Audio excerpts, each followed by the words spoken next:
in the last stream, we were working on finishing up the factory questline by setting up the arc furnace from immersive engineering, which in turn allowed us to make endstone and therefore finally allowed us to make end portal frame.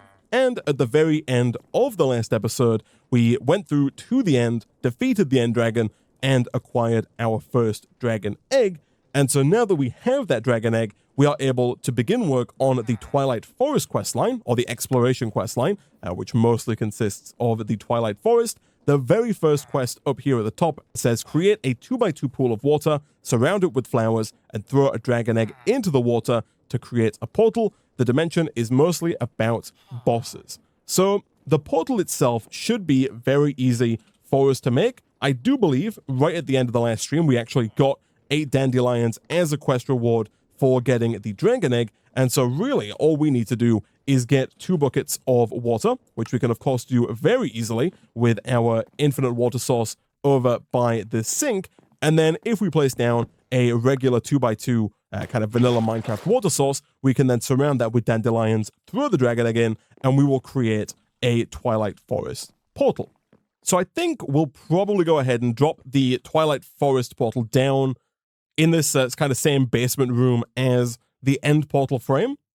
It's a little awkward because the Twilight Forest portal is like a 2x2 portal, so it doesn't have a center like this does. So we could put it down, but it's going to be like weirdly off center. So it doesn't look great because it's not symmetrical and it's just made of dirt, but this will do the trick. If we put down 1 bucket and 2 buckets of water, that should create an infinite water source. We can then surround this with the dandelions that we received as a quest reward, and then if we throw the dragon egg into this pool of water, we create the portal to the Twilight Forest. We can head through. Okay, so this took a little while to load. I think that's mostly going to be because we've had other people on the server who have played through and used this dimension. I think what I'm almost certainly going to do is probably delete and recreate this dimension, because if we leave it as is, there are a bunch of bosses basically spread out around the dimension, and I believe once somebody has defeated that boss, nobody else can then defeat that boss. They then have to go even further afield to try and beat that same boss. And so what I'll probably do between streams is kind of recreate this dimension to allow us to fight a fresh batch of bosses without having to fly, a few hundred, if not 1,000 blocks in one direction to try and find a new boss that somebody else hasn't yet defeated. For today, though, I do want to kind of do a bit of a side tangent and instead work on a little bit of Britannia. So Britannia is the other mod in the magic questline. We've already done a fair amount of blood magic, and Britannia is this questline at the bottom here. The reason that I'm working through this, as I mentioned a little bit at the end of the last stream, is that I believe that the Terrestrial armor that is added by Britannia is some of the best armor in the game. And especially if we look further forward at the challenge questlines, one of the challenge questlines to complete the You've Won quest, which is the ultimate goal of this pack, is to make the Everlasting Guilty Pool. And to do this, we're of course going to have to get quite a lot of items from Britannia and work our way quite deeply into Britannia. And so I figured we might as well start sooner rather than later, and at the same time see if we can get some better armor for the Twilight Forest. So beginning with Britannia, we have to make some Floral Fertilizer. This is super easy for us to make. It's 1 bone meal with 4 of any colored dye. Right now, we do not have any poppies and we do not have any dandelions. However, we do have a fair amount of bone meal, and we have the ability to get quite a lot more bone meal from all of the bones that we have here. And what I've gone ahead and done between streams is I've set up a new room above our base room. This is going to be our Britannia room, and also maybe our enchanting and kind of general magic room going forward. But for today's stream, we're going to work on Britannia in here. And I'm hoping that before the end of today's stream, we should have set up an infinite source of mana, allowing us to make really as much TERRASTEEL and really as much of anything from Britannia as we like. But to begin with, let's go ahead and bone meal the grass here, because we are going to have to get at least a couple of dandelions to allow us to craft our first Floral Fertilizer. Once we have our first Floral Fertilizer, getting more should be super easy. Once we have 4 dandelions, we can craft those down into dandelion dye, And then if we go ahead and do something like this, we get our first Floral Fertilizer. So the idea behind Floral Fertilizer is that you can use it just like bone meal onto regular old grass, and when you do, it will generate these mystical flowers. The mystical flowers come in basically all of the Minecraft colors. Right now we've got red, black, cyan, and gray. And the reason that you can make more Floral Fertilizer very easily once you have one Floral Fertilizer is that you can take these mystical flowers and basically craft them back into dye that you can then use for more Floral Fertilizer. The way that you do that is via a pestle and mortar, this guy right here. Super easy. It's a stick, a plank, and a bowl, all of which we have, apart from the bowl. And boom, with the pestle and mortar, you can then craft the flowers into their petal form. And then if you craft those petals with the pestle and mortar, you get that color's respective dye. So here we can craft the mystical black petals into black dye. We could also, if we wanted to, craft the cyan flower into cyan petals, and then the cyan petals into cyan dye. And then essentially what we've done there is we've taken half of the flowers that we've got, but in return we can now make another Floral Fertilizer, which we can then do the same thing with. We can right click like so. This time we got a green, a magenta, a lime, a magenta, and another lime there. So you don't always get 4. Sometimes you get 3, sometimes you get 5. Twitch chat is reminding me that I am a fool. I forget this every time, but one thing you can do that it will make your life significantly easier is you can craft the flowers into their petal form, and then you can actually plant the petals like this. You'll see they have like a little effect on the ground there. Once you've done that, if you bone meal those petals, you get these tall flowers. And at that point, if you shear those tall flowers, you do have to shear them. If you just break them, you'll get nothing. But if you shear them, you get these tall flowers that you can then craft into 4 petals each. And so essentially, all we did there is we took 2 petals, planted them, bone mealed them, sheared them, and we turned 2 petals into 8 petals. Somebody in the Twitch chat did also point out that if you just have a ton of bone meal, you can also do this as well. You can just take the bone meal, craft white dye with that bone meal, and then use that white dye to make Floral Fertilizer. And so if you just have a bunch of bone meal or a bunch of bones, you can effectively get a bunch of Floral Fertilizer. And real quick, before we pick up even more of these flowers, these can begin to fill up your inventory quite quickly if you don't have the pouch. The pouch is this guy right here, the flower pouch. Super easy to make. It's one of any color petal with 5 wool. Right now we have 4 wool. However, we do have 267 string. And so if we craft 1 more wool, we can then craft a flower pouch. And the flower pouch basically is an easy and convenient way to hold all of the different colors of mystical flower in basically one inventory slot. And the super useful thing is that if you break a flower whilst holding the flower pouch and pick it up, it will automatically go into the flower pouch as opposed to clogging up your inventory. Now, the next quest in the quest line here is this one that wants us to make a Petal Apothecary and a Pure Daisy. And the quest even specifies at the bottom that we probably want to make two Pure Daisies, that is. So the Pure Daisy is made in the Petal Apothecary, and it's made with 4 mystical white petals. As of right now, we don't have any mystical white petals, so all we really need to do is try and get at least 1 mystical white flower. I also didn't... Oh, I'm a fool. Okay, so what happened there is that we had a mystical white flower, but then it turns out that if you move the same thing that allows us to accelerate the growth of our sweet berries, these guys down here, if we come over here, we harvest these, and then we can shift to make them grow faster. It looks like we applied that same bone meal effect to the flowers, which turned them into tall flowers. And as I mentioned earlier, if you break tall flowers without a shear, you just lose them. So when they get tall, you have to make sure to shear them. That was a mistake on my part. And that does mean that we are going to have to make even more Floral Fertilizer to try and get 1 more mystical white flower. So once we have a mystical white flower, which we can grab out of our flower pouch, we can then, of course, use the same method as we did before. If we grab some bone meal here, we can plant it, bone meal it, shear it, and we can use this to duplicate and get an infinite number of mystical white petals. I am going to do this a few times here just to make sure that we have more than we need. That way, going forward, we don't have to worry about constantly using Floral Fertilizer anytime we need mystical white petals.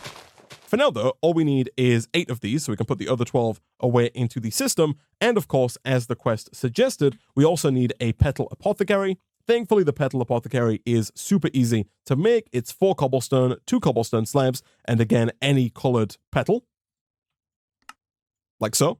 For now, we'll go ahead and put this down, maybe like right about here. Now, this does require water, and so I think it would be sensible for us to set up a temporary infinite water source in front of that Petal Apothecary. 1 and 2. And so essentially, the way this works, you take a bucket of water, you place that bucket of water into the Petal Apothecary, then you follow the recipe shown in JEI, so this time it's 4 white petals. You can either right-click these in or you can drop them in. 1, 2, 3, and 4.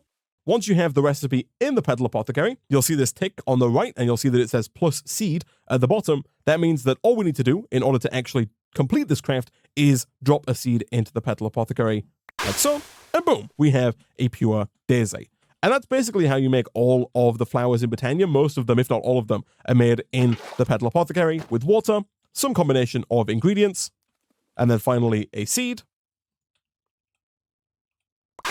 And boom, you get a flower. In this case, it's the pure daisy. The pure daisy is a fundamental flower in Britannia. It is required to make living wood and living rock. The way that you make living wood and living rock is the exact same. You place down the pure daisy. To make living wood, you surround that pure daisy with logs. You don't have to surround it. The pure daisy can work on any block that is directly like adjacent to it, like this, so it can work in any of these 8 blocks. You can put down just 1 if you only wanted to make 1 living wood. The same is true over here.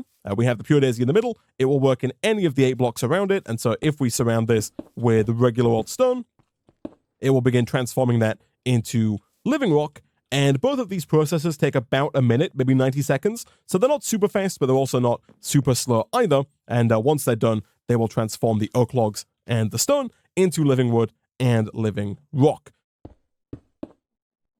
And there we go. Our living rock is done. And behind us, our living wood is also done. We can go ahead and pick that up as well. Right away, I am going to put another batch down because I'm almost certain we're going to need more than 16 living rock and living wood in today's stream.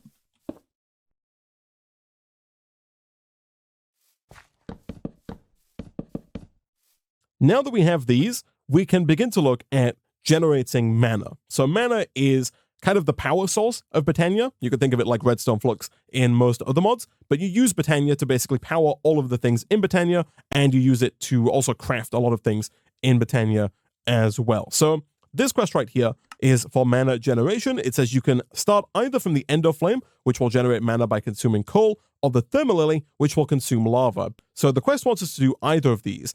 Now, I think that the Thermalily is probably our best option here. I don't think either of these are too difficult to make. The Endo Flame is made with brown petals, red petals, and mystical light grey petals. However, the Thermalily is normally made like this with a Rune of Fire and a Rune of Earth, which we'll come to in the future. But in this mod pack, there's a different recipe that uses the Blood Altar, and I believe that we can use this recipe to kind of exploit the Thermalily to gain basically an infinite amount of mana. Right now, we do have an infinite source of lava over here, and of course, we could use a creative tank to get even more lava. In fact, I think what I might do right at the start of the stream here is quickly craft up another fluid tank, or another 2 fluid tanks, and drop one of those into the altar here to allow us to start work on our 3rd creative tank. Alright, so I did make a bit of a mistake here. I was supposed to make the Thermalily before I put the tank in. I didn't, and so instead I've had to wait for this tank to finish, but we do now have a creative fluid tank, and so now we can put our bucket of lava into the Blood Altar here, and boom, look at that. We have a Thermalily ready to go. Now, I think what I am probably going to do here is I'm probably going to place this tank down. Let's say we put it up here for now. It doesn't really matter where we put it, just so long as it's near some refined storage cabling. I then think what I'm going to do is grab a bucket of lava from our system, and we'll place that bucket of lava into the creative fluid tank. So we now have an unlimited amount of lava. Now, much like we've been doing with our storage drawers here, we can use the same external storage. Did we teach our system how to make this? We did not. We should definitely teach our system how to make this external storage here. And then hopefully we can just go ahead and request one of those and start. But if we put this onto our tank, which we can do like that, we can then open it up, make sure that we set the type to fluids, and now our refined storage system has access to the infinite lava that is in this creative fluid tank. The reason this is useful is that refined storage also adds an item called the Constructor. That's this guy right here. Again, I'm going to encode this recipe because I think we're going to need a few of these today. And if I were to go ahead and request a Constructor, start, basically what we can do with this is we can use it as either a block placer or, in our situation here, as a fluid placer. So if, for example, I were to put down the Constructor up against this block of netherite, like so, I could then break it. The only reason I put the netherite down is if you try and place this down without the block, it just goes the wrong way around, like that. So you do have to place it kind of up against something. But anyway, once we've got the Constructor down on the netherrack, we can get rid of the netherrack. And then basically in here, you can tell the refined storage system what item you want it to place. So by default, it is set to the item mode. And if I were to, for example, put stone in here, the Constructor would place down any stone that we had in the system. And then if I wanted to, I could, for example, just break the stone and it would automatically replace it with another block of stone. This is super useful. We could, for example, if we wanted to, use this to try and automate the pure daisies. Right here, we could have a Constructor place down oak. The pure daisy would then transform that oak into living wood, and then we could have something else break that living wood. In fact, refined storage even has the item for that. It's called the Destructor. This guy right here. Again, I'm going to teach the system how to make that. Drop that in here, and we'll go ahead and request one. Start. And as you would guess, if we place this down on the stone, like so, and then go ahead and connect that up to the system with cable, like this, that's going to go ahead, break the stone, the Constructor will place one, the Destructor will break it, and we've created an infinite cycle. This, in and of itself, is not useful. However, you can use this to do all kinds of cool stuff. For example, in the Destructor here, you can set it to whitelist mode, and then, for example, we could whitelist living rock, and now, if we had a pure daisy here, the system would place down stone, the pure daisy would turn that stone to living rock, and then the Destructor would pick that living rock up, and that would essentially automate the production of living rock.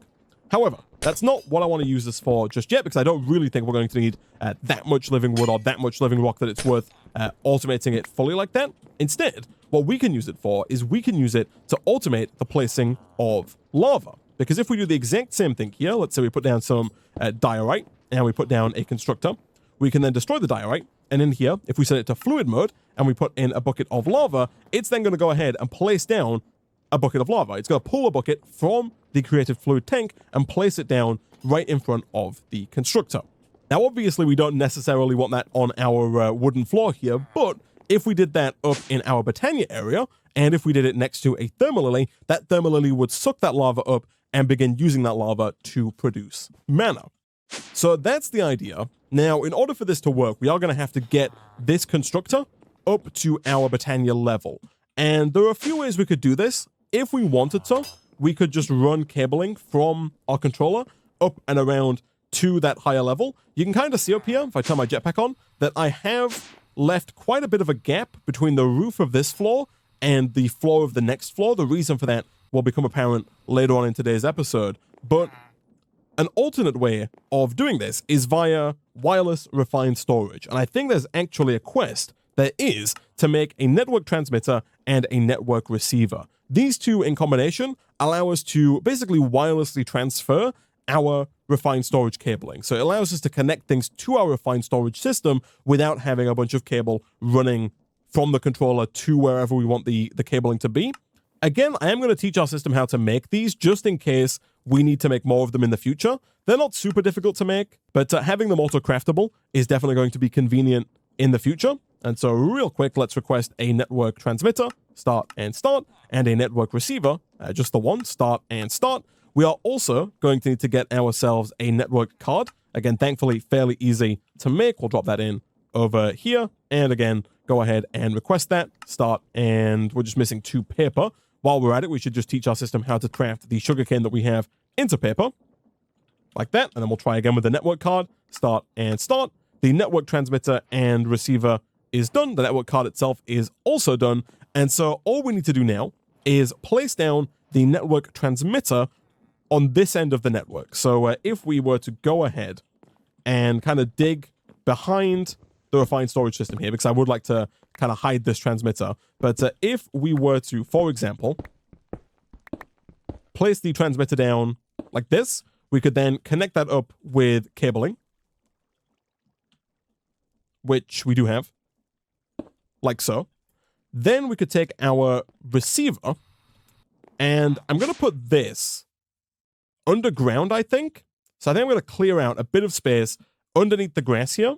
So I've dug out a bit of space under our Britannia Room. And for now, we can go ahead and place this down, let's say right about here. So now we take our network card and we right-click that onto the network receiver, like so. If we hover over it, it's now linked to this network receiver. And then if we head down to our transmitter, if we open this up, we should see that there is a slot on the left for the network card. If we place that in, this is now connected to the receiver over here.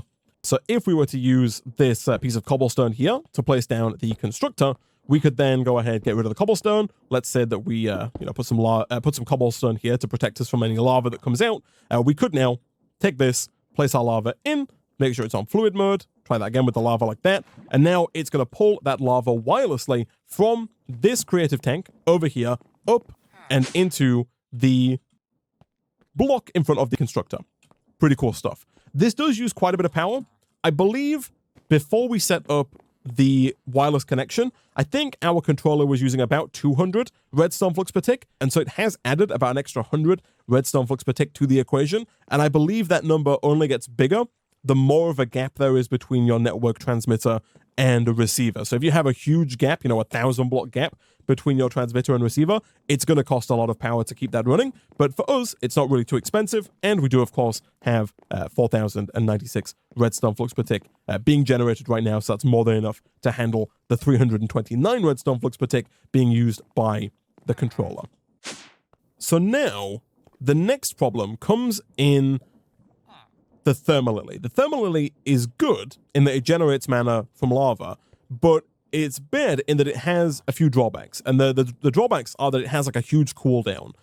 So this is going to be easier to show you than to try and explain. So real quick, let's do a bit more Britannia progression. Let's clear out our inventory of all of this stone that we've managed to pick up and all this wood that we've got from the cobblestone landing on the floor. Let's use some of our living rock here to make our first mana pool, like so. And let's also use our living wood to make a mana spreader. So this is 6 living wood with a gold ingot and any color petal. We can use white because we've got a ton of white ready to go. And the basic Britannia setup is something like this. You have a mana pool down. The mana pool, of course, can hold mana. You can then use a mana spreader. The mana spreader is used to take mana from things like the Thermalily and transfer it to the mana pool. Now, in order to configure things from Britannia, you need a Wand of the Forest. This guy right here. The Wand of the Forest is made with 3 living wood twigs, which you can make with 2 living wood. 1, 2, 3. We are so close. We just need a little bit more in the way of living wood. Thankfully, Isaac of the Past did set even more living wood going. And so if we just grab a few of these here, we can craft up our 3rd living wood twig. And then you can use any petals here. The recipe does show white, but any petal will work. We'll use 1 gray and 1 white. Depending on what petal you use, that does change the look of the, Depending on what petal you choose, it will change the look of the wand. So you'll see if we swap this one here, it has a bit of a red flare to it instead of a bit of a white one. Not that it really matters too much. The functionality is exactly the same. And so now what we can do, if we want, you'll see if we hover over the mana spreader whilst holding our wand, that the mana pool lights up. That means that this mana spreader is connected to this mana pool. If it wasn't, you can shift right click on the mana spreader with the wand and then shift right click on the mana pool. And boom, these are now connected. Again, you'll see that that connection is there when you look at the mana spreader with the wand. And then now, if I were to place down the Thermalily, which you do have to place on dirt like any other flower, again, if you look at the Thermalily whilst holding the wand, you will see if it's connected to a mana spreader. Ours currently isn't. You can see on the right there, there's a little X kind of hidden behind that icon of the mana spreader. Again, it's the exact same situation. You shift right click the Thermalily with the Wand of the Forest and then shift right click on the mana spreader. These two are now linked. And so now any mana that is generated by the Thermalily will be pulled out by the mana spreader and sent across into the mana pool. So that's the basics of how that works. Now, in order for it to actually work, we have to put the Thermalily down near lava. So much like the Pure Daisy, the Thermalily can only collect lava in the blocks directly around it. So only in the 8 blocks that surround it. So if it was the mana pool here, it would only be able to do these 8 blocks. And so for this piece of lava, we're going to have to put the Thermalily down right about here. What will happen? The Thermalily will suck up the lava, and then for the next 45 seconds, it will produce mana. And over here, you'll see that mana is being shot over into the mana spreader. So again, it's being pulled from the Thermalily into the mana spreader and then being shot into the mana pool. Once that 45-second window is over, though, that's when the Thermalily enters its cooldown mode. And whilst it's in cooldown, it doesn't produce any mana, but it also will actively consume any lava that's nearby. So for a whole 5 minutes, it will eat lava, like continually eat lava, but produce no mana. The lava isn't really a problem for us because we have infinite lava, right? We're completely fine with the Thermalily doing this and just eating lava. The trouble is that we don't get any mana for 5 more minutes, right? Which means if we wanted to get more lava while we wait, we'd have to get another Thermalily, and then that Thermalily would do the same thing. We could get another one. And if we wanted to, we could put down 4 Thermalilies around this lava. But even then, they wouldn't produce a ton of mana. They'd produce some, but it wouldn't be super reliable, and it would take a very long time to get a tremendous amount of mana with that system. So I spent a bit of time trying to figure out a way that we could kind of cheese this between streams, and I think I found a way. Given that we have, also I will go ahead and break this just so it stops chewing through the lava there.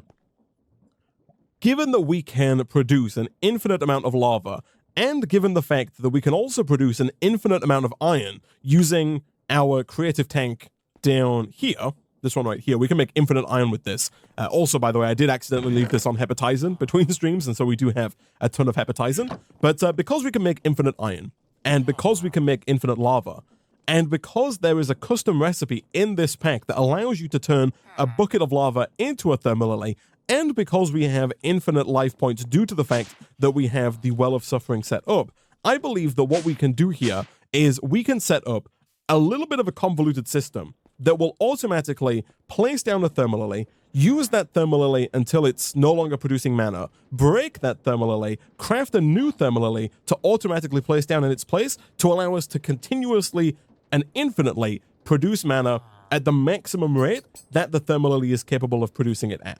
That's the plan. To do it, though, we are going to have to do a couple of things.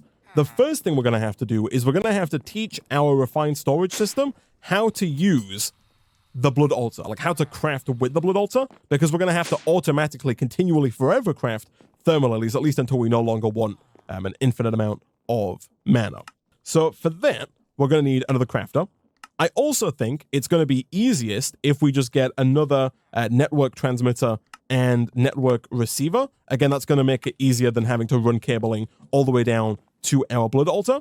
The Twitch chat did point out that as a quest reward here, we do get a network card, so we don't have to request yet another one of those. And so once again, we'll just put down one transmitter here. We'll then put down our receiver above the Blood Altar here. We don't need these blocks anymore. These were here for the zombies previously. Of course, now there is a crusher above the shaft here. There's no longer a zombie spawner up there, so this is no longer strictly necessary.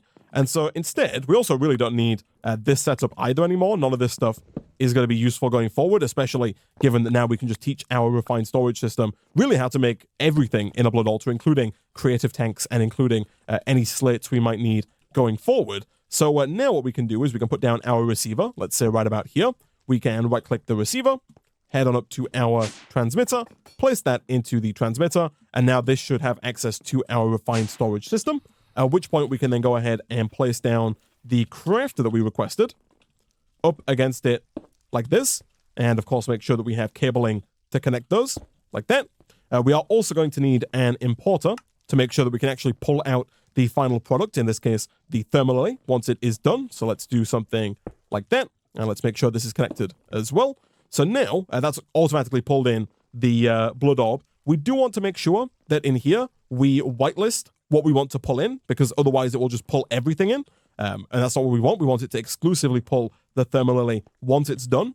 We can then head on up to our pattern grid, and we can teach our system this recipe right here, that 1 bucket of lava equals 1 Thermalily in code. Then if we place that into this crafter over here, the system should now know how to make thermal lilies so long as it has lava buckets. So if I put a lava bucket in and I go ahead and request a thermal lily, start, it should send an iron bucket. That iron bucket got pulled out. The reason for that is that over here, you've got to set this to whitelist. It defaults to blacklist for some reason. Unfortunately, we do not currently have a crafting monitor. However, we might be able to make one. The crafting monitor lets us view what our system is currently trying to do. And more importantly for this circumstance, it also lets us cancel crafts. So if I were to go ahead and put the crafting monitor, let's say here, in here we can see that the system is still trying to craft a thermal lily, despite the fact that we've kind of botched this craft. But thankfully you can just click cancel, and that will cancel that craft there. So this is a nifty little device to have. But once again, if we try that a second time here, I'll wait until I'm up here so we can see it in action. We can go thermal lily, start. That's going to send the bucket. This time it's not going to use the bucket. It should just craft the bucket into a thermal lily, and then that thermal lily should get pulled into the system. I'm going to turn exact mode off there because the thermal lily does have quite a bit of NBT data and metadata that can make it a little tricky to deal with. But for us, we don't care what kind of thermal lily it is. Just so long as it's a thermal lily, you can import it into the system. Now that we've done this, the next thing we have to do is teach our system how to make buckets of lava, which really shouldn't be too difficult. Obviously, we can use this tank here to make infinite iron, and I do think that is something that we're going to want to do. As I mentioned before, I think eventually we'll end up with a room that's full of creative tanks that we can use to basically generate an infinite amount of every, ingot that is meltable. Real quick, if we wanted to, we could here teach our system how to make creative fluid tanks. If we teach it how to make regular fluid tanks in code, if we quickly request some more patterns here, we'll go for a stack, start. We can then teach it how to make copper casing in code. We can also teach it how to make copper plates, because we do, of course, now have the metal press that is able to be automated in code. And then finally, we could teach it how to make the creative fluid tank in code. And if we put all of those patterns into their respective crafters here, the system should, in theory, know how to make a creative fluid tank. Now, of course, we would also have to add the creative fluid tank to the importer here. And right now, we don't have access to one of those. But in the future, should we want to be able to request them, we could just make one, add it to the list, and then we'd be able to make as many as we like, which would be super useful. So for now, I think what I'm going to do is I'm going to do something a little janky here. What I'm going to do is I'm temporarily going to put an external storage on this, and then I'm going to use cabling to connect that up to our refined storage system. I actually think that you can do this as janky as it looks. Again, this is not permanent. Eventually, we'll have a dedicated creative fluid tank just for making iron, and at that point, we can just have it pump directly into a compacting drawer. But for the time being, I'm going to do something like this, and that should keep us stocked up on iron, because now the system has access to all of the iron blocks that are in here, all of these iron blocks. And so what we should be able to do is we should be able to teach our system how to make regular Minecraft buckets, and just to be safe, we'll also teach it how to make ingots from blocks of iron in code. And we'll drop both of those in like that. So now our system knows how to make buckets, and the only thing left to do is to teach it how to make lava buckets specifically. To do that, we do have create to thank, because create adds this guy right here, the spout, which is super easy to make. It's 1 dried kelp, 1 copper nugget, and 1 fluid tank. If we combine that with a depot, which is also nice and easy to make, we can use this to automate the production of buckets. I believe if we do something like this, we can then take some lava. Of course, in this scenario, I'm going to use a bucket of lava to make a bucket of lava, but in the future, we're going to do lava into here, which I believe we can do if we pipe it. Again, brace yourself for a little bit of jank here. If I put this up here, and we put this here, I already hate this, and I'm definitely going to move it, chat, I promise. But if we do get some more fluid pipes, we can then run the lava up into here, like that. And of course, using our wrench, we can extract from here So this is now full of lava. And if you put a regular Minecraft bucket onto the depot, it automatically injects it with lava and makes it into a lava bucket. Nice. So once again, all we need to do here is get a crafter and get an importer, and we can teach our system how to turn regular buckets of nothing into buckets of lava, which the system, there we go, which the system can then use to automatically make thermalies, which you can then use to automatically produce an infinite amount of mana. It does appear that our system does not know how to make import cables.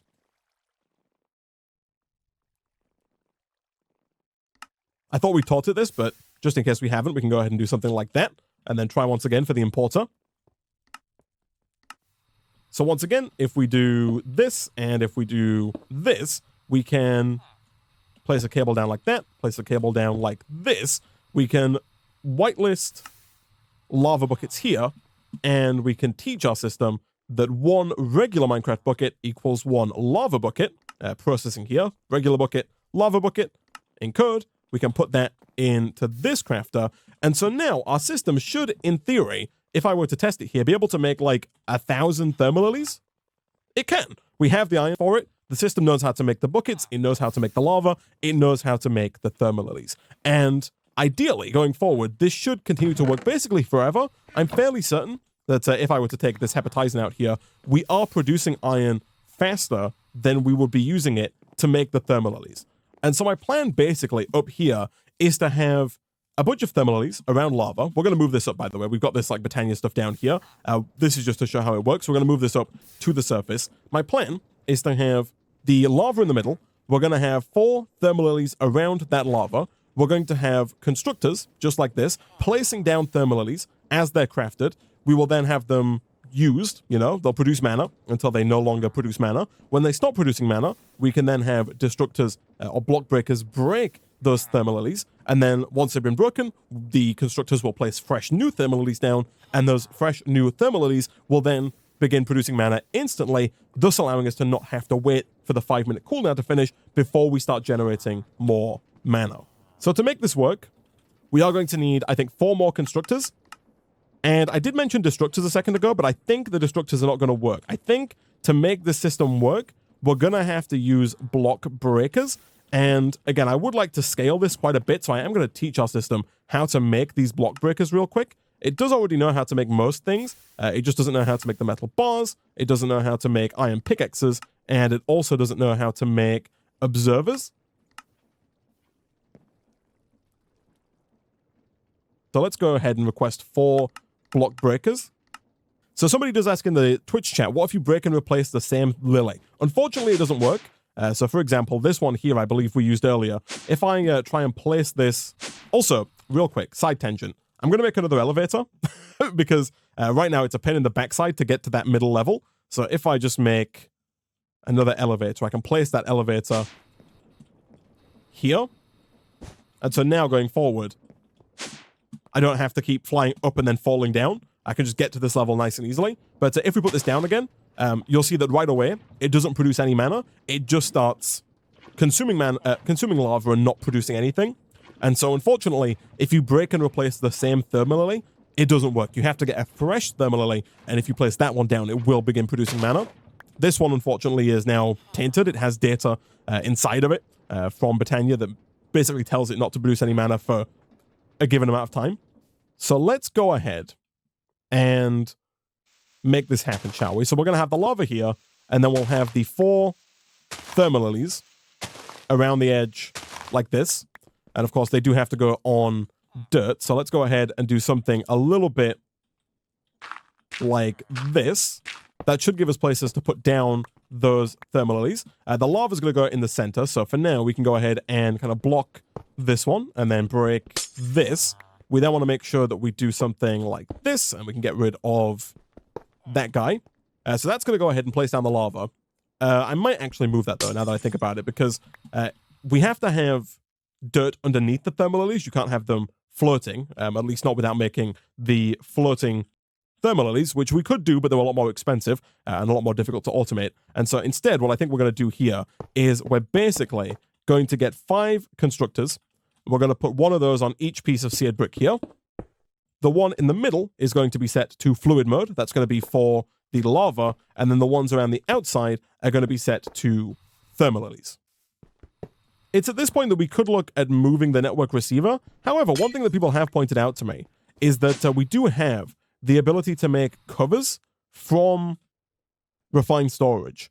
They are these covers right here. You make them by crafting the block in question with an iron nugget. So if we were to grab some grass, which we can do because we have a silk touch pickaxe, we could then craft that grass with an iron nugget. And in theory, that would make covers. For whatever reason, it seems like you can't make covers of grass. You can make them of cobblestone. And then you can, if you want, use these to cover up refined storage cabling, like this. You can just kind of hide it. Unfortunately, it seems like for whatever reason, grass does not work, which kind of sucks. And so instead, what I think we'll do here is we will go ahead and temporarily move, and by temporarily I mean permanently, move this up here. So let's put this down like that. Let's go ahead and quickly grab our network card so we can rebind this, because right now that's sending network connections to nowhere. So once again, we need to right click like this and then place that down into that transmitter again.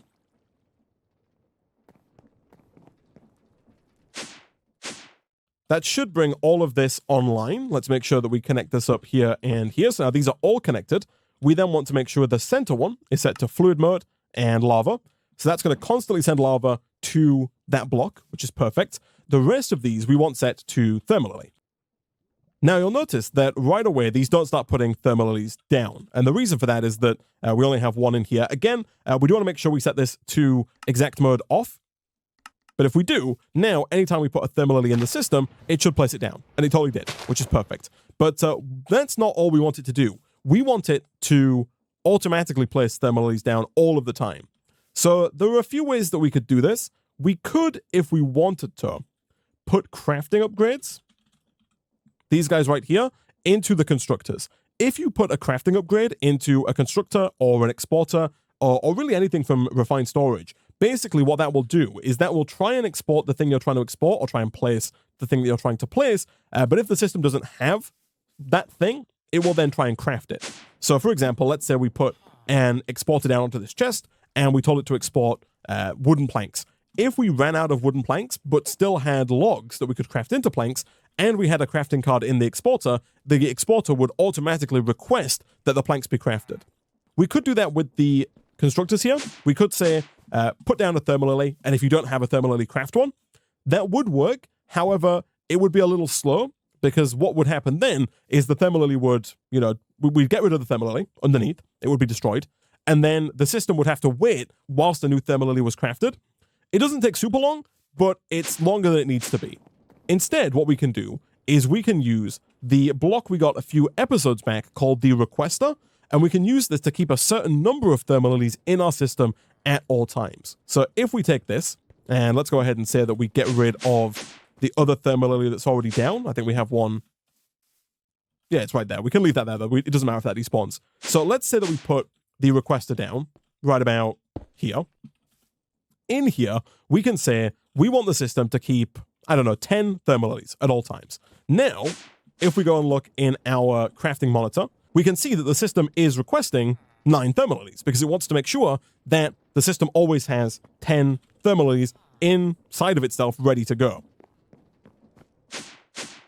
So I did temporarily turn these constructors to only work with the redstone signal because I didn't want the thermalilies to be instantly placed down. But normally, what would happen here if we turn this off, if we switch this back to normal redstone mode, the thermalilies would instantly start taking the lava and they would start producing mana. So let's take our mana pool. We do lose a little bit of mana there, but that's fine. Let's take our mana spreader and let's say that for now, where do I want to put this mana pool is a good question, because I'm thinking I might even duplicate this setup potentially like 4 times. We could put this, here, here, here, and here, really depending on how much mana we are going to get. For now, though, let's put the mana pool here, and I do think we're going to need more mana spreaders, because I think if we try and run all of the mana from all of these thermalilies through one mana spreader, it's going to end badly. So if we do this and this, we can then use our Wand of the Forest to link these mana spreaders to this mana pool. So now if we go ahead and tell these to ignore redstone, we can link this one here to this guy. We can turn this one on as well.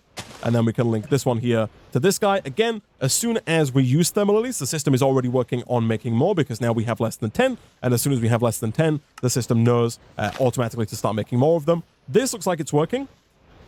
We might even need more mana spreaders or potentially to upgrade the mana spreaders that we have because as you can see here, the mana spreaders are completely full. And these thermal lilies are also full as well. So we're probably limiting our throughput a little bit here, which is unfortunate. But the system does work. Almost. The final problem that we have to take care of is getting rid of the thermal lilies once they are no longer producing mana, right? To do that, I want to use the block breakers that we made earlier, these guys right here. And so I think we also are going to need to power these. You don't have to power them, but they're faster if you power them. So if I really quickly make a few more Eyes of Ender, which we should really teach our system how to make, so that we can automatically request these flux points. I'm going to request 4 flux points, start and start. What I'm going to do now is I'm going to put down 4 block breakers by these thermal lilies. And again, I'm going to temporarily turn off these constructors because otherwise we're going to end up in a situation where the constructors place down thermal lilies and the block breakers break the thermal lilies over and over again, which is not what we want. We want to place down the block breaker like so, right? And of course, by default, these are just going to go ahead and break the thermal lilies, which is not what we want, but that's fine. What we want is we want to give these a redstone signal so that they don't break the thermal lilies until they stop producing mana. And I think the easiest way to do this is with a simple timer system. So the Project Red mod here adds a timer, which is fairly easy to make. It looks complicated, but it requires a lot of these circuit plates, which are made from smelting smooth stone. And given that we do have a lot of stone, and given that we do have a ridiculously fast furnace that can smelt a stack of items at a time, we should be able to get almost a stack of these plates very quickly. It's interesting that that recipe doesn't smelt a stack at the time. It is still quite fast. Not ultra fast, but pretty fast. Either way, now that we're getting those circuit plates, the conductive plates are just redstone. 1, 2, 3. We then need a pointer, which is a redstone torch with a circuit and some stone. Also easy enough. We then need a cathode, which is just a plate with a redstone torch. And we also need 2 anodes, which are just plates and redstone. And boom, we have a timer. So this is pretty nifty in that we can place this down. And we're going to place it down over here. We can even place it up on the wall if we wanted to. We can place this down, and then it will emit a redstone signal every however many seconds. If you right-click on it, you can specify how many seconds you want. We know, because it says in the Lexica Britannia, that the thermal lilies produce mana for about 45 seconds after they're placed down. And so if we were to set this to about 47 seconds, that gives us enough wiggle room to where basically as soon as the thermal lilies stop producing mana, we can break them. I am going to move this to the floor though, because I think we are going to need some repeaters here to make this actually work. So we'll do this. We will grab some repeaters.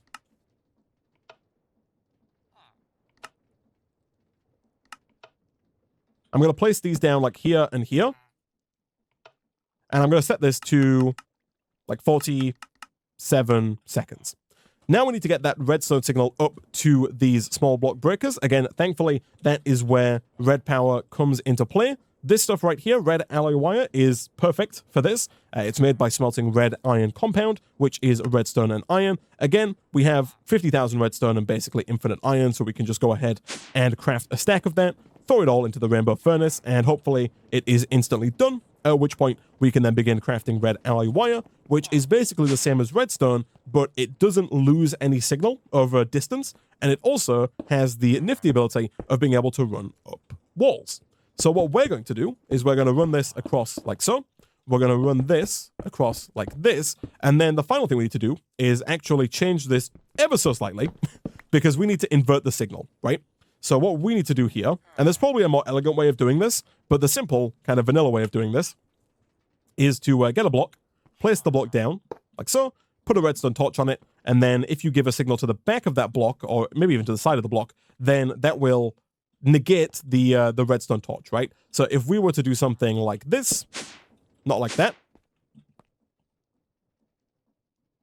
In fact, let me shimmy this over a bit, And so here we have a system that effectively keeps the block breakers off until the timer is triggered. So real quick, if we make this just a little longer, and we maybe grab some cobblestone, we could place down cobblestone here, just to kind of show this working. In fact, I don't even know if cobblestone's a good example, because the cobblestone might take a little longer to break. The thermal lilies do break very quickly. If I take some sweet berries here, and I place these down, we should see, as soon as the timer there ticks over, the breakers try and break the berries, but they don't quite get there. The reason they don't quite get there is that they're not quite fast enough, and so what we can do to fix that is, of course, utilize these flux points that we acquired earlier. If we put these down on top of each of these, and this is a bit overkill, we could, of course, use one flux point and then use, cabling to connect all of the rest of these up if we really wanted to. But to be fair, the flux points are not that expensive, so it's really not too big of a deal either way.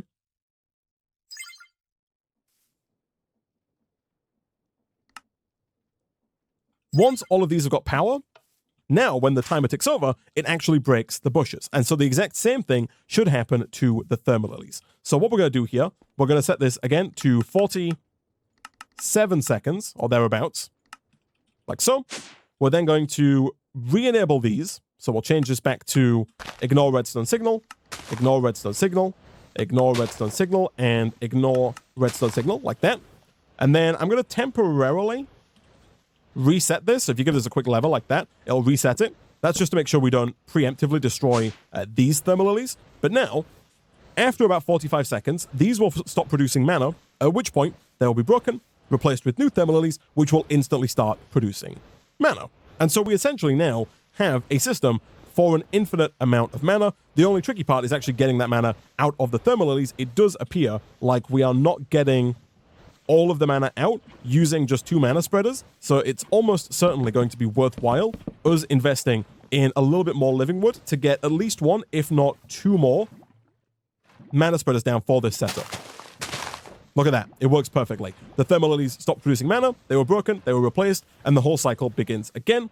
In about 40 seconds, we should see these thermal lilies stop producing for ever so slightly, maybe a second, and at that point, they should be instantly replaced. The final thing that I would like to do for this setup is I would like to get another item collector. Specifically, I would like an advanced item collector, because the advanced item collector is going to allow us to specifically pick up the thermal lilies that we're producing, the thermal lilies that we have broken, and we're just going to throw them into a trash can. I don't think there's really a use for those thermal lilies.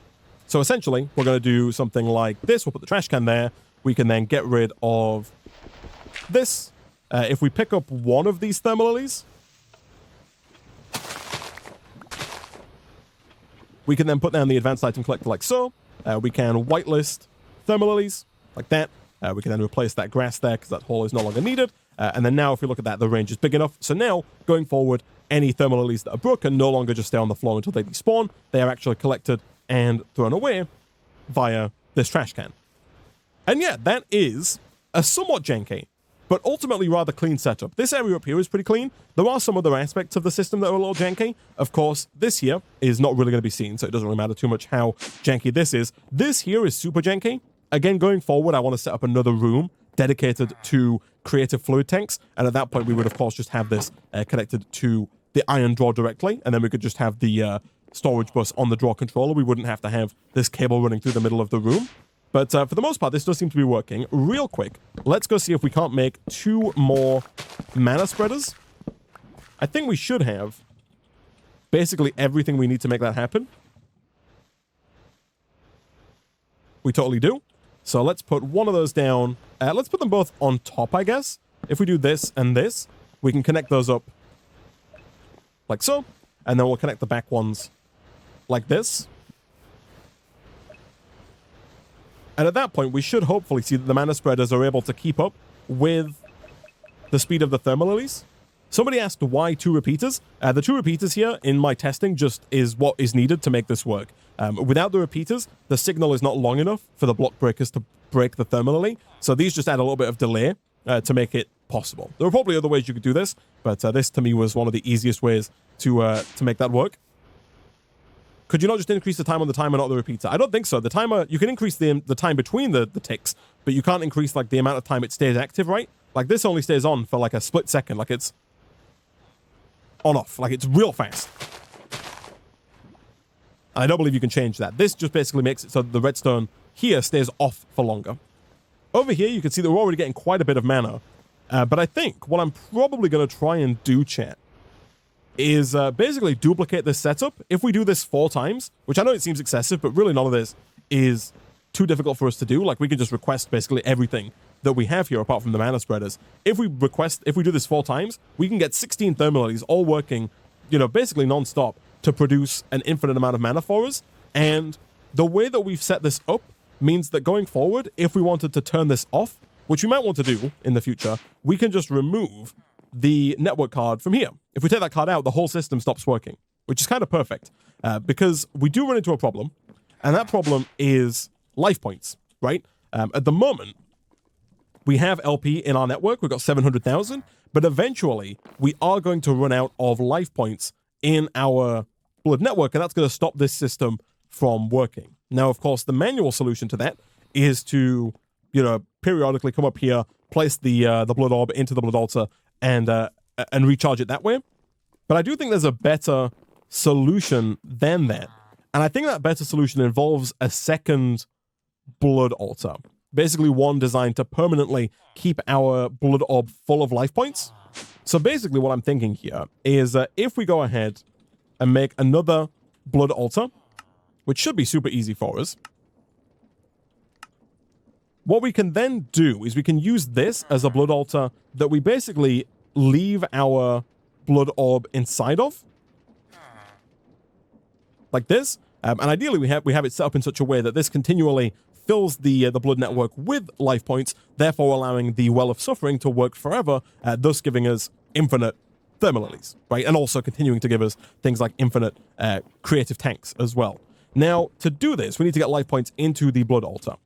As I mentioned before, you can pump into and out of the blood altar, but it is a little slow. So I think what we'll do, we'll request another creative tank. I mean, there are 2 ways we could do this. We could put this down basically anywhere. You know, if we wanted to, we could put it down maybe like right here and then start pumping LP from this blood altar into this blood altar. Again, that does work, but it's very, very slow because the blood altar by default is limited to only 20 millibuckets per tick.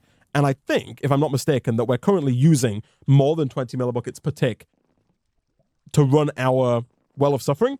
This does work. You can see LP is going in there. And you'll see that we are going up, but we're still losing life points overall because we're not transferring the LP in fast enough.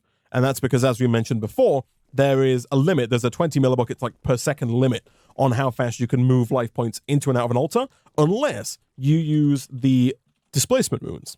So I think what we should be able to do here is set up a secondary altar. We might have to make it a tier 2 altar, but if we make it with Displacement Runes, we can then use those to increase the amount of life points that we can move from one altar to another.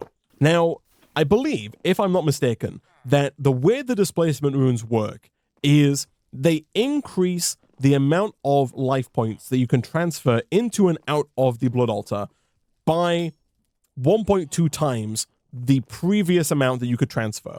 It's a little difficult to explain, but basically blood magic has 2 kinds of rune. It has additive runes and it has multiplicative runes. So the additive runes, runes like the Rune of Capacity that we've made before, these guys here, these are additive runes. So for every new rune you add, you get the same amount of life points. And if I check the book real quick, it should hopefully tell me how many that is. Is it 10%?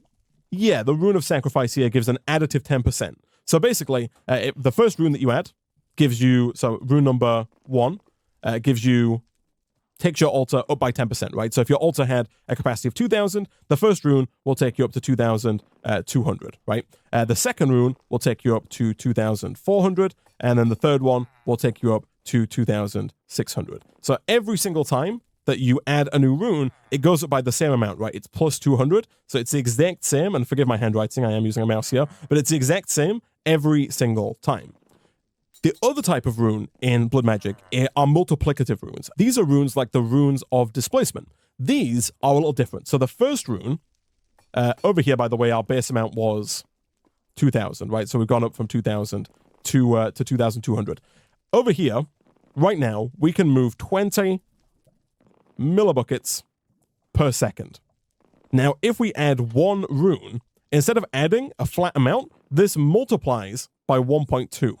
So we basically take 20, multiply that by 1.2. So in this case, that would take us up to 22 millibuckets. Now, the second rune doesn't just add 2. Again, it multiplies by 1.2. So multiply 1.2. And so, but it multiplies 22 by 1.2. That's my bad. 24 is the correct answer there, not 22. That would be 1.1. 24 is what we're after here. And ideally, we use the pen tool again, Isaac. But so the second one takes the 24 and multiplies that by 1.2. So 24 multiplied by 1.2 is 28.8. And you can see how the first rune only gave us 4 millibuckets per tick per second increase. The second one gave us 4.8 millibuckets per second increase. And then if we were to do it again, the third rune would take us up to 34.5-ish per second. Again, that's a 1.2x increase. And so you can see that for every extra rune that you add, the amount that you can transfer gets higher and higher. So these numbers seem kind of small, right? It goes from 20 to 24 to 28 to 34. Like, this is a bit bigger. This is like an extra 6. But this gets out of hand real fast. So if we were to add like 10 runes, right? So basically we're doing the multiplying by 1.2 again and again and again and again. If we do it 10 times, we end up at 123.8 millibuckets per second. And that's because, again, each and every single rune that we add increases it by more than the last. And so you end up with a curve that kind of looks a little bit like this, where the more runes you add, the faster it starts to increase. If you do want to get nerdy about it, you can. Basically, if you want to figure out how many millibuckets per second you're going to get from any number of runes, basically you can take the basic number, which is 20, multiply that by 1.2, we'll put 20 there, to the power of the number of runes, 10. So this here is the super nerdy way of figuring out how many millibuckets per second you're going to get. 1.2 is the multiplier, and then the power is the number of runes. So if you did this, you would get 123.8. But anyway, this doesn't matter. All you need to know is that we need approximately 10 runes. Maybe 8 should do it. If we were to do 8 runes, we would have a speed of 86 millibuckets per second. Basically, I'm looking at this, and I think that the Well of Suffering uses about 100 millibuckets per second, 100 life points per second. Actually, it might use a few less. It might use about 80. So I'm hopeful that if we make 8 Displacement Runes and put those into our new Blood Altar, we should then be able to pump enough life points into it per second to where we gain LP in our system instead of losing it. Okay, so this is about to make 32 imbued slates, and it would slowly but surely pull them in if we waited. But the 32 imbued slates is more than we need. But what I've done is somewhat jankily, I've put the tier 3 Blood Altar here in this room. So we did have to slightly move this system. It's still the same. We've still got the same 47 seconds on the timer. But we've put the Blood Altar here in this little, like, maintenance hatch. And so now we need to put at least 11 Displacement Runes into this altar. So we need to replace some of the blank runes that are here, which should be fairly easy. We've got the imbued slates, we've got the blank runes. We just need buckets and buckets and buckets of water. So if I request just like 33 buckets of water, or 33 buckets at least, we're going to have to fill the water ourselves. We can then pick all of these back up, head on down to our sink, fill all the buckets of water up, craft all those buckets with the imbued slates and some stone to get all of the Displacement Runes that we're going to need. And then we should be good to start moving LP into there automatically. I do think that we should begin making another creative tank. If we wanted to, we could try and pull the life points from the current Blood Altar that we have. So the Blood Altar that's down here, we could try pulling the life points out of there and then using like an ender tank to send those life points up and into the new Blood Altar. The trouble there is that we would also have to put 11 Displacement Runes around the old Blood Altar to allow this to transfer at the same speed as the other one can transfer. And at that point, we'd have to get rid of some of the speed or some of the Runes of Sacrifice, which I don't really think is worth it. So let's go ahead and do that. That's going to slowly but surely produces another creative tank. This time we will use that tank for life points. And then over here, we can begin to fill these up. We do have to worry a little bit about inventory space. But thankfully we do have our wireless crafting grid, so we can dump a lot of these as soon as we fill them up. At that point, we should then be able to craft quite a few of these. Unfortunately, we are going to have to click them in one by one because the refined storage system doesn't recognize that the buckets need to be replaced, but that is completely fine.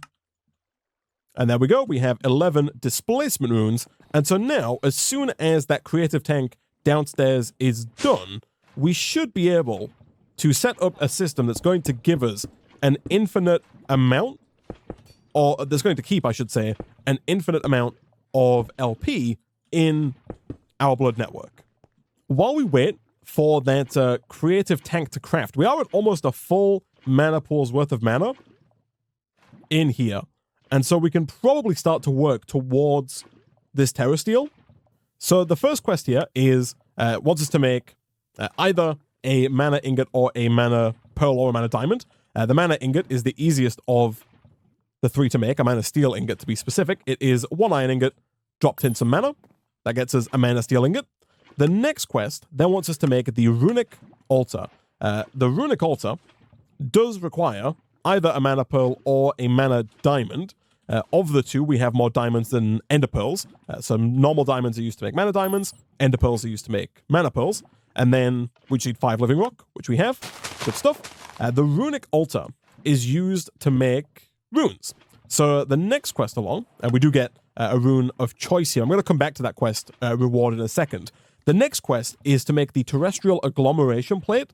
This requires the Terrestrial Agglomeration Plate with 5 living rock and 4 lapis. So living rock wise, we've got 5. That's fine, but we are going to need more. So I will go ahead and do something. Well, we'll harvest what's already here and then we'll place down some more. I also think we're definitely going to need at least one more mana spreader. So I will do another round of living wood as well. While we wait for those, the Terrestrial Agglomeration Plate here is made with 3 blocks of lapis, 1 block of mana steel, which we should be able to do, I believe, by just dropping a block of iron in. We totally can. And it really doesn't use that much mana, which is fantastic. We then also need 1 rune of water, 1 rune of earth, 1 rune of mana, 1 rune of air, and 1 rune of fire. And this is why I waited earlier, because we have to make all 5 of these. And some of these are a little trickier than others. So the rune of mana is super easy. It's made with 5 mana steel ingots and 1 mana pearl. The rune of air is a little trickier. It's made with a string, a feather, a carpet, a mana steel, and a mana powder. Mana powder is just gunpowder or redstone or glowstone, I think. Yeah, in the mana pool, or any dye will also do the trick. The rune of water seems pretty easy. It needs a fishing rod, sugarcane, and bone meal. The rune of earth is a mushroom, a coal, and a limestone. Do we have a mushroom? We do. Do we have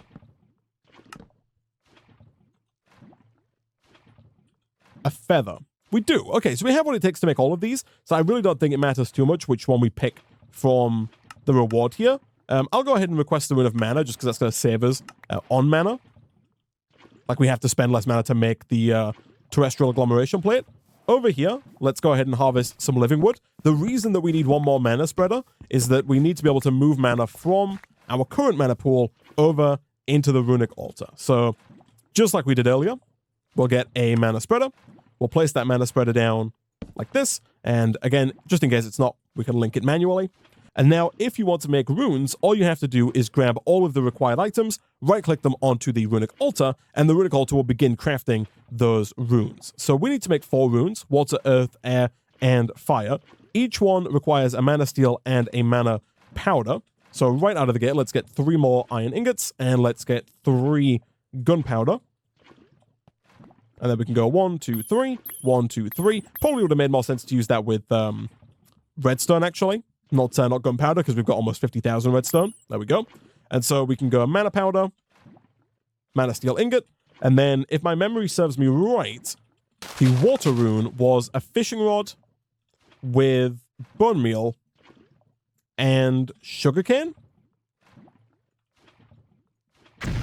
It was. Right away, you'll see on the right there that the picture of the rune begins to fill, kind of clockwise with that green aura. Once it is full, you then need to have a living rock, just the one will do. And you'll see there that it shows a picture of a living rock. You want to drop that on, right-click with your Wand of the Forest, and boom, you make a rune. Nice. So now we can do the exact same thing again. This time we're going to do it with some of the nether items to make the Rune of Fire. That one required, I believe, a nether brick, potentially a gunpowder, and a nether wart.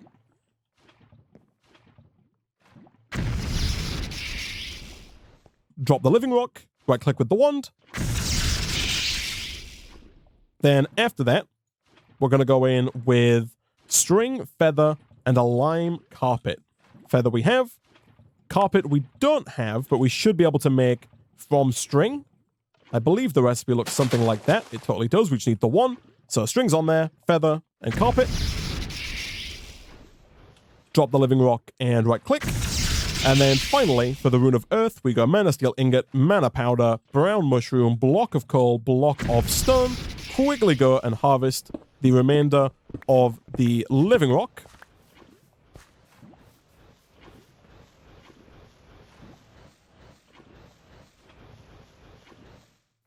Living rock and wand. And there we go. We now should have everything that we need to produce the terrestrial agglomeration plate. Just as soon as we craft up 3 blocks of lapis. Like so. And then we also needed, I think it was like 3 or 4 blocks of lapis for the actual quest itself. And we also needed some living rock. 4 might be enough, although I have a sneaking suspicion we need at least 5. Real quick, is our creative tank done? It is not quite there yet. It is...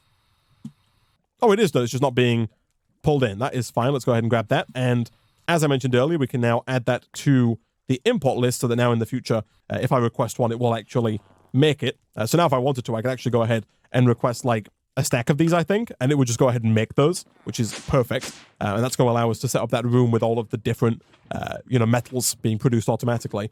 But for now, what we want to do is we want to acquire a bucket worth of life points. So if we place a bucket in the altar, that fills up with 1000 LP. And then I believe from there, we should be able to take our new creative tank. Let's say we place that right about here. We can fill that with life points. We can then use our fluid pipe here to extract from that tank around into this altar. Again, it is going to fill the buffer first, so it looks like it's not working, but if you give it a second, it will start to fill up once it's filled the internal buffer. There it is. And so now we should be moving approximately 178, I think it was, LP per second into the altar. The real question is, if I put my blood orb in, are we gaining or losing life points? It looks like we are maybe ever so slightly gaining life points. Yeah, it's going up real slowly. It's very close. Maybe a bit too close. It's honestly so close that it might be worth just making another displacement rune, given how easy it is to make displacement runes. If we make one more displacement rune, that's going to increase the amount that we transfer way over 200 millibuckets per tick, and therefore should be way more than we need. Boom, and boom. The pipe here can do 50 millibuckets per tick, by the way, which is 1000 per second. We're nowhere near that. We're moving about 200 per second here, so the pipe is not the problem. But yeah, this is working. We are now slowly but surely, it's still very close, but we are in fact gaining life points. The number there is going up. Of course, if we wanted to, we could put down even more displacement runes around the altar here to make this, even more sustainable. But for the moment, this is working as intended and should mean that now, going forward, we have infinite life points available to our Well of Suffering, and in turn that Well of Suffering ensures that we have infinite life points available for all of our other crafts, including the creative tanks, and also including our infinite mana system. Back over here, as a reward for completing this quest, we do get a spark, which is going to be useful, because now in order to actually make TerraSteel, we need to use the terrestrial agglomeration plate. So, I think what we'll do is we will set up the terrestrial agglomeration plate, which does require the living rock and the blocks of lapis from earlier. We'll set that up over here. Real quick, let me check. Okay, so we need 5 living rock and 3 lapis. So the way this works is you put down your 5 living rock in a cross pattern. Like this, with 1, 2, 3, 4, and 5. And then you fill in those center gaps with the blocks of lapis. Like so. And then to finalize it, you place the terrestrial agglomeration plate on top in the center. like so. Now, in order to actually make this work, we have to get mana from our mana pool into the Terrestrial Agglomeration plate. That is where these sparks come into play. Sparks are fairly easy to make. They are 2 blaze powder, 2 petals, and 1 gold nugget. And essentially, if you place one on the plate by right-clicking, and you place one on the mana pool, like so, these two are now linked, and this plate is able to use the mana in this mana pool. Now, this is where it gets expensive, because now we need 1 mana steel, which is an iron. We also need 1 mana diamond, which is a diamond, and 1 mana pearl, which is ender pearl. This bit is not too expensive. We can just go 1, 2, and 3. But now, the actual recipe, the actual act of producing a TERRASTEEL uses, I believe, half a mana pool's worth of mana.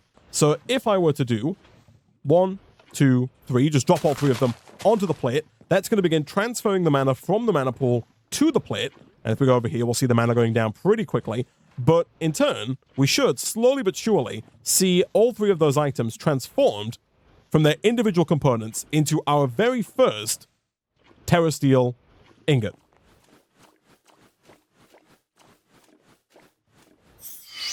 And there we go. And you'll see over here, it did use about half a mana pool's worth of mana. And boom, we have our first TERRASTEEL.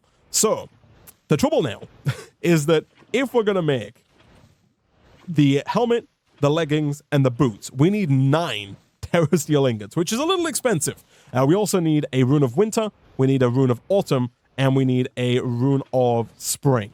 These are not too difficult. Again, they're just more items on the Runic Altar. That looked difficult there, but that's just leaves. None of these are really too bad for us. All of these are definitely doable.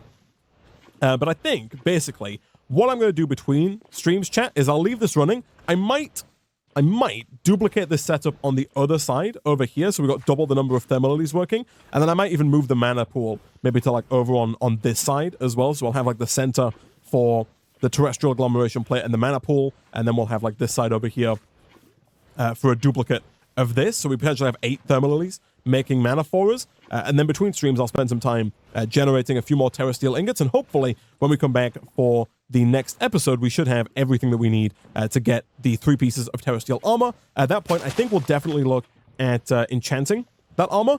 Chat does make a good point. I don't think you can melt this, unfortunately. If you could melt the TERRASTEEL we could make an infinite amount, but unfortunately there is no way to get molten TERRASTEEL in this mod pack.